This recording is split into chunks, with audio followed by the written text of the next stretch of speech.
জামাতে ইসলামের তো ব্যাপারটাই আছে এরকম, ওরা তো মহিলাদেরকে কাজ করতে দিতে চায় না। এরা জামাতে ইসলাম এই দেশ থেকে আফগানিস্তানে করে দিচ্ছে।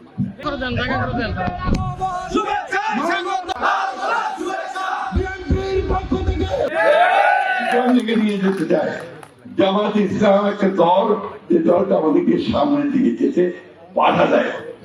আমরা পিছনে যেতে চাই না, আমরা সামনে যেতে চাই। মেয়ে পুরুষ সমান অধিকার নিয়ে এখানে এই দেশে বাংলাদেশে বাস করছে। বাংলাদেশের জনসংখ্যা মেয়েরা বেশি, ছেলেদের চেয়ে। জানেন আপনারা মেয়েরা, মা বোনেরা, আপনাদের সংখ্যা বেশি। সমান অধিকার ইসলাম ধর্ম বলা আছে, আল্লাহ তাআলা বলছেন যে মেয়ে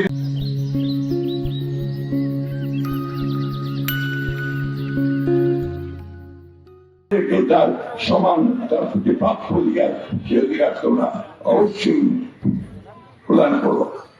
এই যে বিষয়গুলোকে ভুল বোঝায় মানুষকে, কিছু ভুল বোঝা যায় যে তার পাল্লা ভোট দিলে নাকি বেশ হবে, যাবে নাকি যাবে না।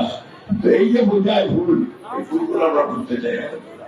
আমরা চাই যে মানুষ এখানে সঠিকভাবে সত্য কথা নিয়ে আর সামনের দিকে এগিয়ে যায়।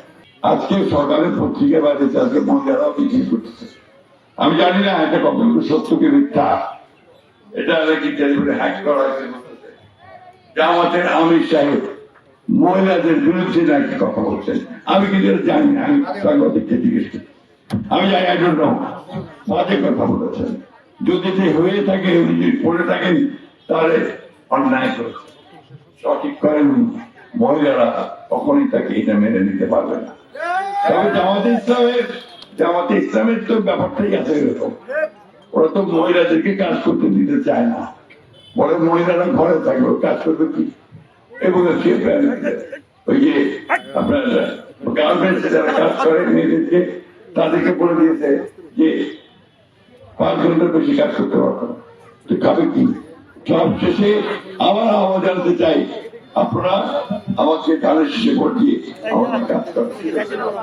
মার্কেটে কি আমার জোরে বলেন, পিছন দিকে বলেন, ভারতের ভাইরা বলেন, মুসলিম ভাইরা বলেন, ইনশাআল্লাহ 12 তারিখে আমরা সবাই ধানের শীষে ভোট দিতে যাব। আর পরিষ্কার আমার তরুণ ভাইদের বলতে চাই, আমরা এখানে হিন্দু মুসলমান এক দিবে।